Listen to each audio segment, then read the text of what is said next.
Titulada Efluentes ganaderos, una forma alternativa de recuperar la fertilidad del suelo. Ofició como tutor Claudio Sarramone, como director Roberto Rubio, en carácter de evaluadora María del Carmen Ferragine. Bueno, Elvio, tenés 30 minutos para tu presentación. Perfecto. Bueno, buenos días a todos. Como dijo anteriormente Florencia, se trata mi tesina sobre efluentes ganaderos, específicamente de tambo, como una forma alternativa de fertilizar los suelos.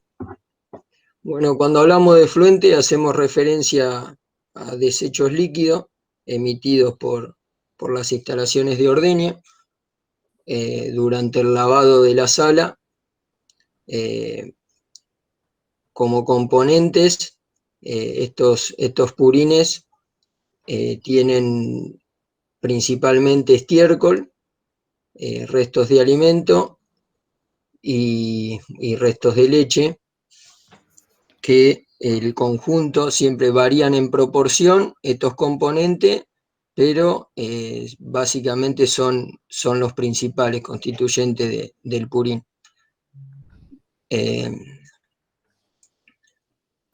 Se descargan generalmente a fosas o lagunas de efluentes y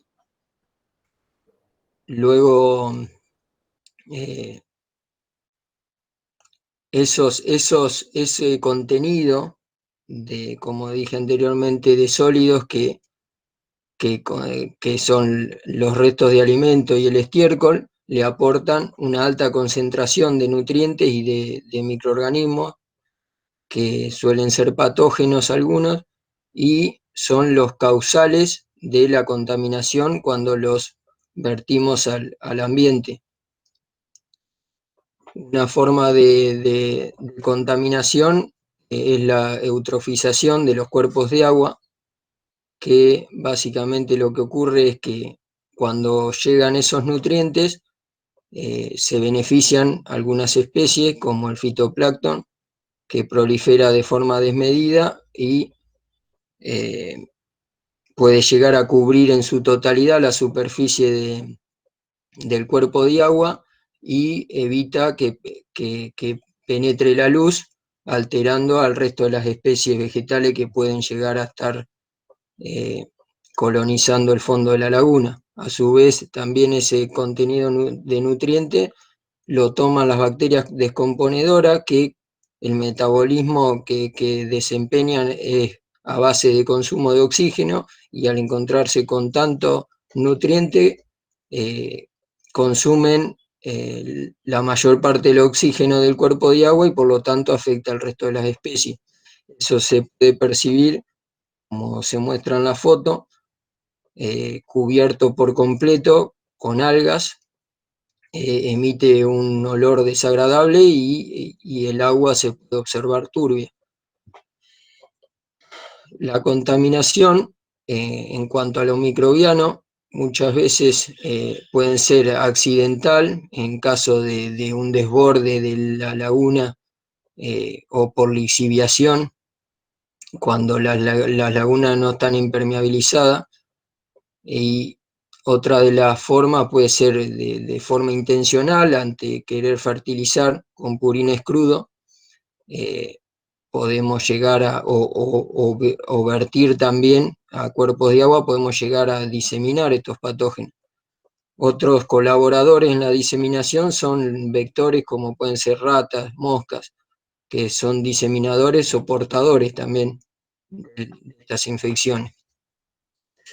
Bueno, cuando hablamos de buenas prácticas de manejo de los efluentes, podemos citar dos métodos o hacer referencia a dos procesos, que es el tratamiento, que es lo principal, que lo que busca es reducir la demanda bioquímica o química de oxígeno, que es básicamente el contenido sólido. Son dos indicadores que lo que te dicen es el contenido o el potencial, mejor dicho, contaminante del purín, te indican.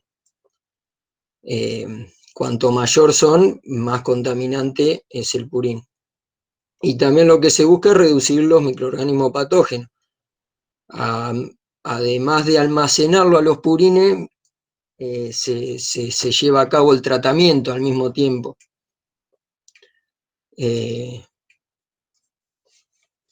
Siempre la cantidad de purines que se generan depende básicamente del uso de agua de limpieza, y la descarga pluvial. Es importantísimo que la descarga pluvial de la canaleta del techo de la sala que no descargue en el sistema de tratamiento, en las lagunas, porque las desborda, las colapsa. La cantidad de sólido que se acumulan depende exclusivamente de la eficiencia del método de separación. Como tratamiento tenemos dos, que se pueden dividir en dos, en los primarios y los secundarios. Los primarios lo que se encargan es de remover la mayor parte de los sólidos que contiene el purín. Son procesos físicos porque actúan mediante la gravedad, o tenemos también métodos mecánicos que lo que hacen, la función de ellos es extraer la mayor cantidad de sólido, y de esa manera beneficiamos o facilitamos el tratamiento secundario, que es el que se lleva a cabo en las lagunas, que son procesos biológicos en las lagunas. Los microorganismos se encargan de degradar los sólidos. Los métodos primarios difieren en la eficiencia de extracción de sólidos, básicamente. Los mecánicos son los más eficientes, que suelen extraer por encima del 90% de los sólidos que contiene el purín. En cambio, la laguna, como dije, el proceso lo llevan a cabo microorganismos, o sería lo ideal que sean lagunas en series, que bueno, van a variar en metabolismo, en profundidad. Bueno, ahora lo explico. El tamaño es lo que hay que tener en cuenta, que se tenga un tamaño acorde a la producción de purines que tiene el establecimiento, y a su vez impermeabilizar esas lagunas para evitar la percolación, evitar la lixiviación de los contaminantes. A su vez, los microorganismos patógenos se reducen, se eliminan por los mismos métodos, los mismos procesos que se llevan a cabo, mejor dicho, en los sistemas de tratamiento, con el almacenamiento prolongado y las altas temperaturas y los descensos de pH que se llevan a cabo en el procesamiento, que ocurre en las lagunas, por ejemplo. Esos microorganismos patógenos terminan muriendo. Entre los tratamientos primarios podemos citar tres: uno que extrae sólido, que son rejas y rejillas, que suelen ubicarse en los perímetros de las pistas. Luego también tenemos los de gravedad, que son los que actúan por sedimentación, que utilizan a la gravedad. Tenemos arriba esto es una trampa de sólido, y esto una pileta de sedimentación. Luego los mecánicos, que son los más eficientes. Tenemos la más eficiente, que es la prensa extrusora, pero tiene un alto costo, pero por encima del 98% del contenido de sólido los purines traen. Luego del líquido que emiten los tratamientos primarios, continúan su camino por las lagunas, las lagunas de tratamiento, que bueno, las podemos dividir en tres. Lo ideal sería que sean tres, porque la primera, que es la anaerobia, es la que recibe el líquido resultante del proceso de tratamiento primario. Tiene una alta carga orgánica, tiene una gran profundidad, que por ese motivo es que se lleva a cabo este metabolismo anaerobio, y el tiempo de retención hidráulica es mayor que el resto, porque, bueno, justamente porque tiene una alta carga orgánica que debe procesar, y a su vez es más lento el proceso porque son metabolismos anaerobios, en ausencia de oxígeno. Producen olor, por lo tanto, y metano, por el tipo de metabolismo que llevan a cabo. Las facultativas son intermedias entre las aerobias y anaerobias, son menos profundas, se llevan a cabo los dos metabolismos, tanto aerobio como anaerobio, y producen metano. Por último tenemos las lagunas aerobias, que llevan, como dice la palabra, un metabolismo aerobio llevan a cabo, tienen dos tipos de microorganismos, la llevan a cabo tanto microorganismos heterótrofos, como son las bacterias, como autótrofos, que son algas y otras especies vegetales que aportan oxígeno por la fotosíntesis que realizan, le aportan oxígeno que lo utilizan las bacterias para metabolizar la carga orgánica, que ya suele ser baja. Tienen una baja profundidad para poder interactuar con la atmósfera y que el oxígeno de la atmósfera pueda llegar a la totalidad de la laguna.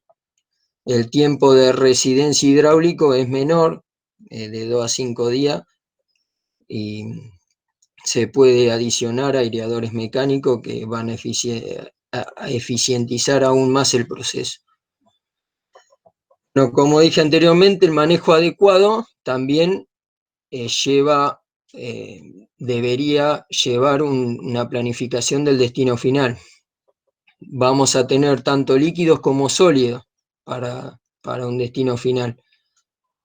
Siempre deberíamos descargar los líquidos de las aeróbicas, de las lagunas aeróbicas, ya que son las que deberían reunir el margen de tolerancia ambiental en cuanto al contenido orgánico, y siempre hacerlo cuando las condiciones ambientales lo permitan. En cuanto a humedad de suelo, hago referencia con condiciones, siempre que la humedad del suelo lo permite.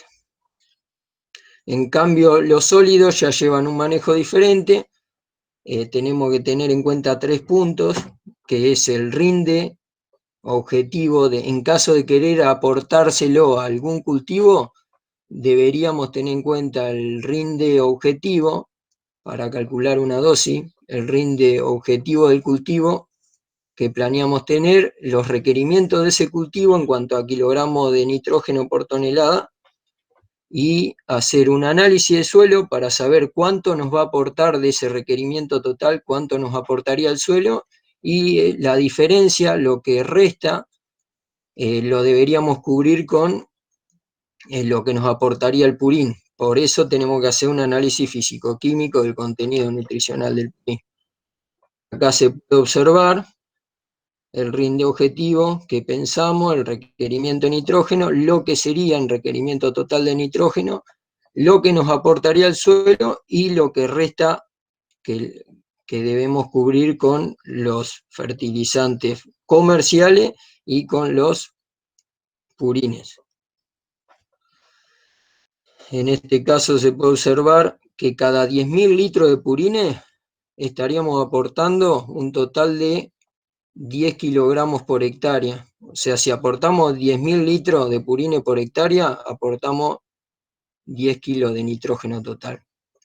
El nitrógeno tiene 3 partes. El nitrógeno total se divide en 3 partes. Un nitrógeno que es orgánico, que necesita ser mineralizado para para que lo puedan aprovechar las plantas, y un nitrógeno que es disponible de uso inmediato por las plantas, que es el amonio y el nitrato.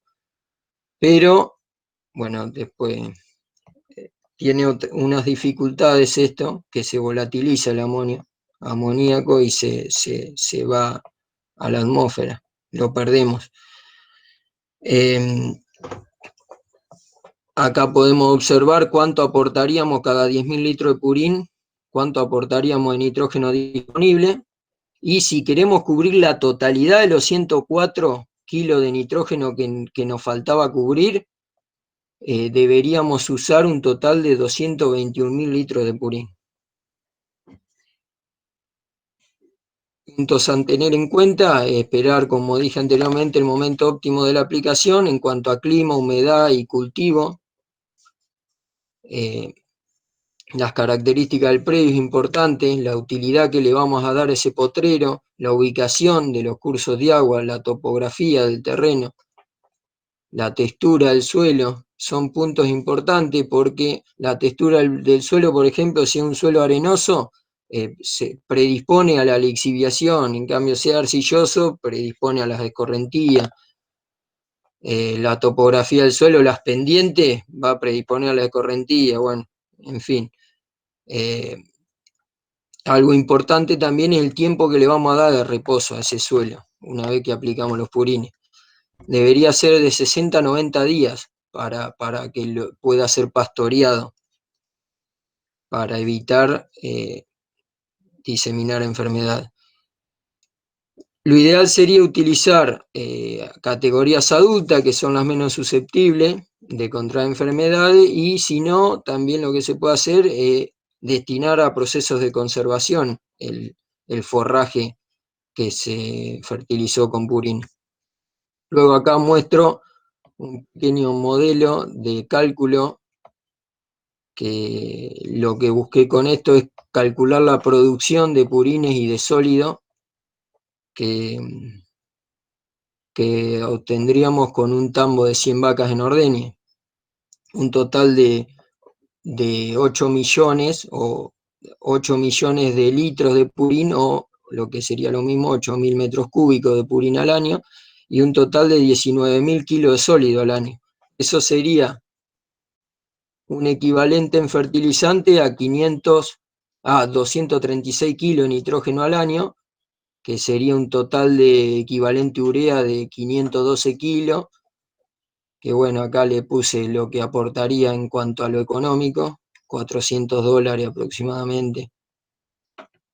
Y en caso del fósforo, 30 kilos al año de fósforo.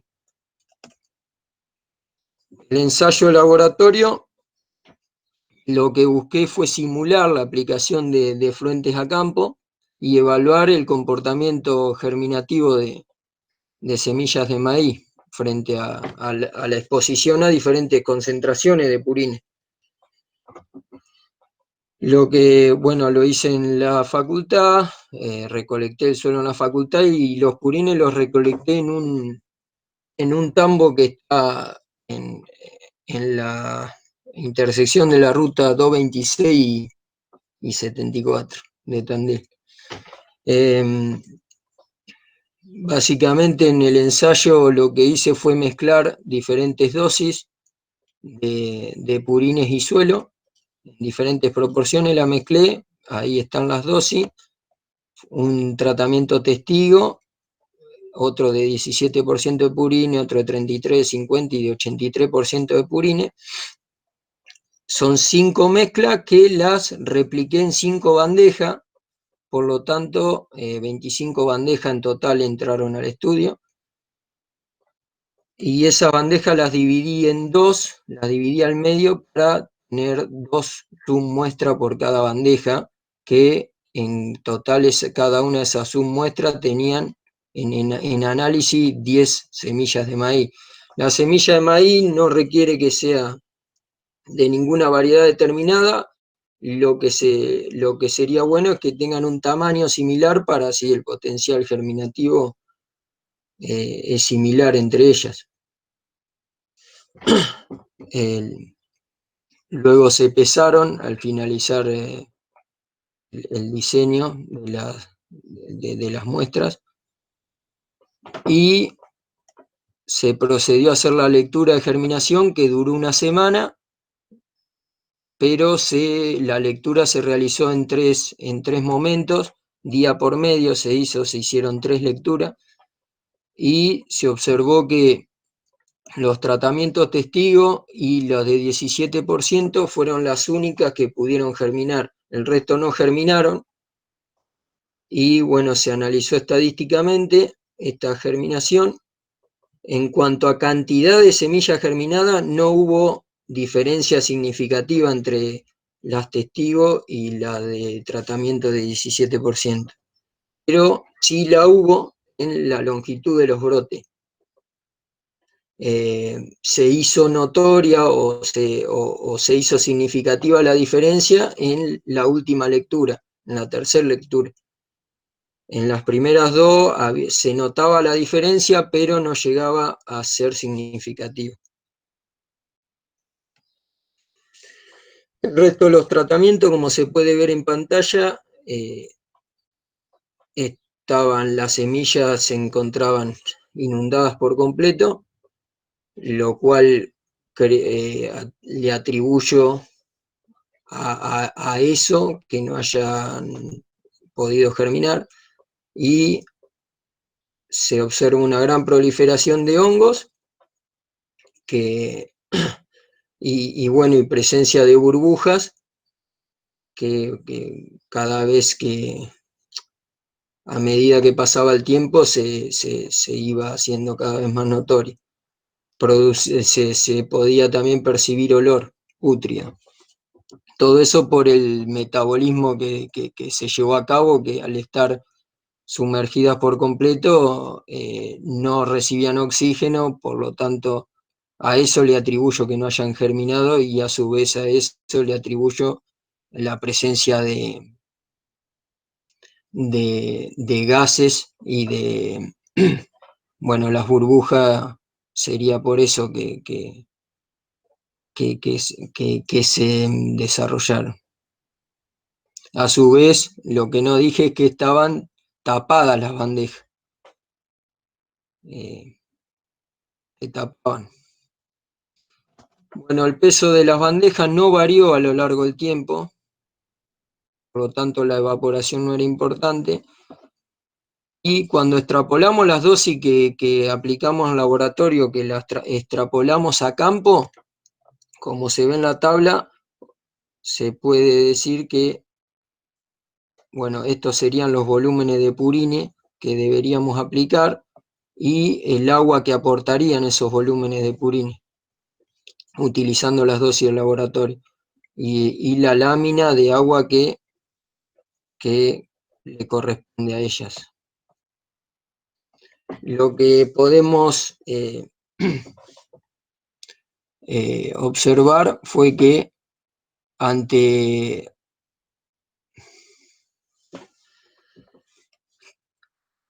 con la dosis de 17%, no tuvimos anegamiento ni inundación, por lo tanto eso tomaríamos como límite para aplicar a campo, para no alterar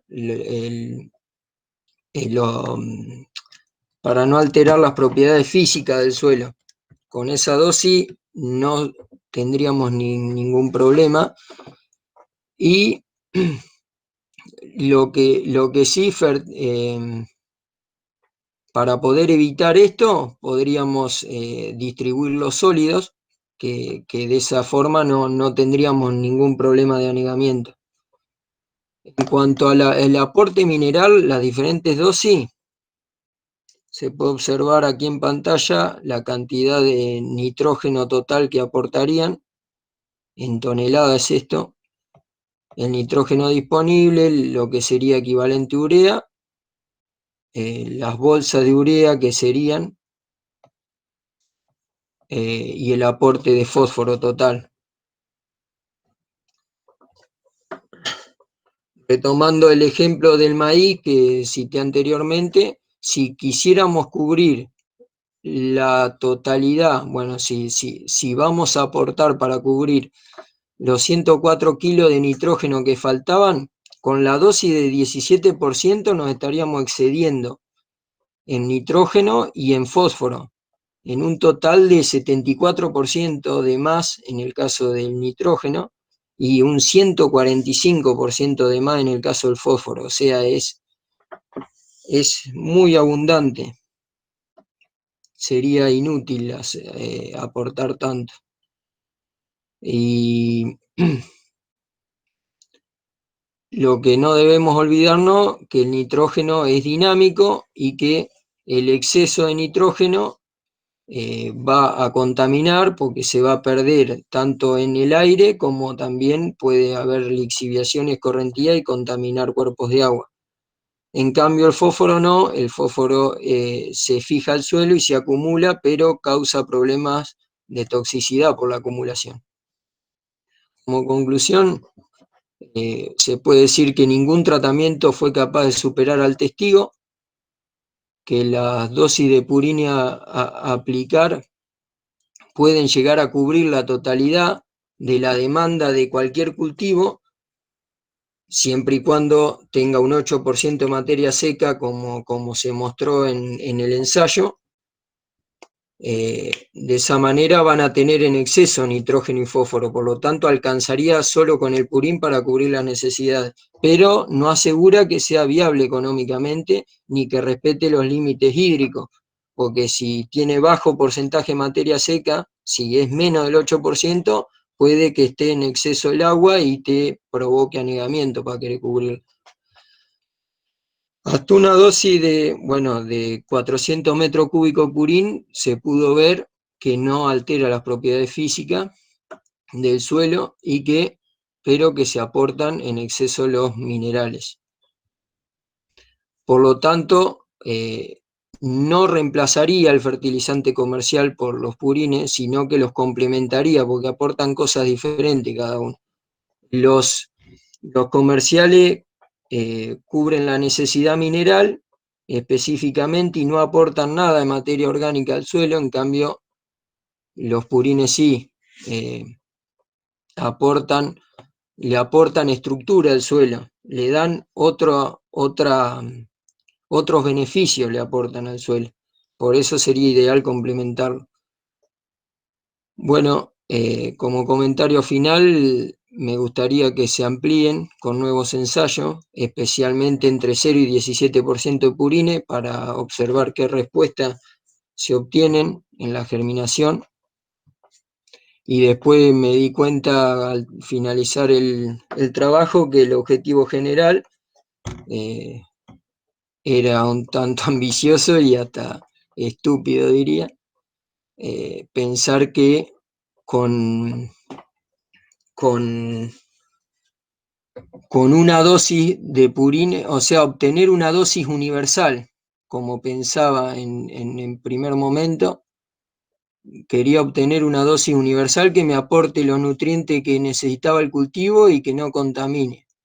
Y esto va a variar, esto no puede ser cierto porque siempre varía en cuanto a la concentración de nutrientes del purín, en cuanto a los requerimientos de los cultivos y en cuanto al aporte de suelo, o sea, siempre vamos a tener que cubrir esos 3 pasos para poder encontrar una dosis aplicable. Después, no reemplazaría los fertilizantes comerciales, como dije anteriormente, los complementaría, y sería bueno también hacer un análisis económico de las prácticas de purines, un comparativo costo-beneficio entre lo que sería un sistema con separación de sólido y otro que sea un sistema tradicional sin separación de sólido, y aplicándolos a ambos en los potreros y ver qué costo económico tiene cada uno de ellos. Bueno, muchísimas gracias.